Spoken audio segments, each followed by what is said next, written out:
ito na naman po yung gagawin natin ngayong araw mga kabisdak ko. Hardbound po yan. 10 piraso. PNP po ito. Yan mga kabisdak. Kulay po niyan mga kabisdak ay royal blue. Ito po kasi wala na po tayong trim. O hindi na po tayo mag-cut sa gilid niya kasi ayun, sagad po yung sulat niya. Yan yung may tatak. Kaya ang gagawin natin diyan, mag-cut tayo ng board. Mayroon kaming naka-ready na board, no? Pero ito kasi walang trim. Kaya obligado tayong mag-cut ng board. Ganyan po. Ganyan lang po mga kabisdak.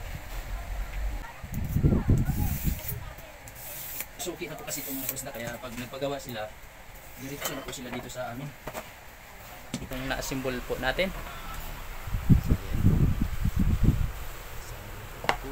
Tapos tayo po ang magbutas ng papel at saka magtahi. Tapos garnish na po bahala doon.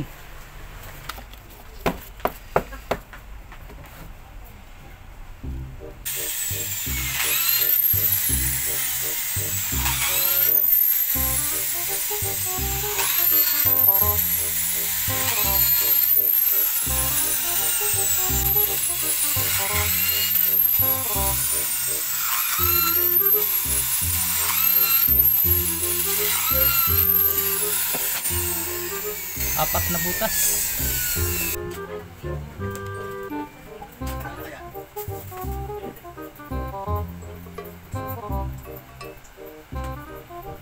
Ginagawa mo.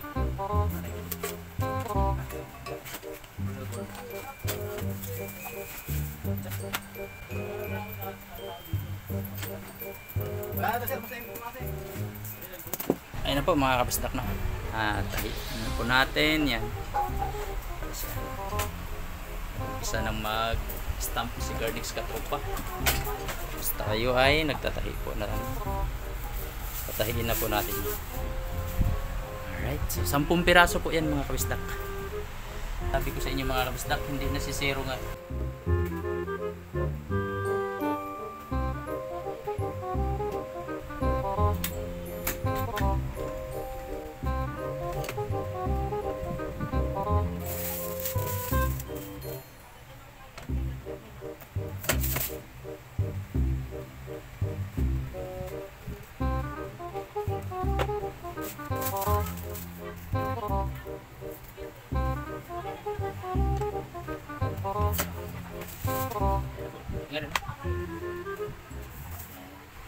So ayan na po mga kabisdak. Malapit na po ito. Matapos. 1 hour later. So ayan na po mga kabisdak. Natapos na po natin itong 10 pirasong royal blue. Libro po ito ng mga pulis. Tapos sa gilid mayroon po ayun, mayroon po tayong nilagay na title, PNCO title. Tapos yan. So ayan na po 10 piraso. Ganda.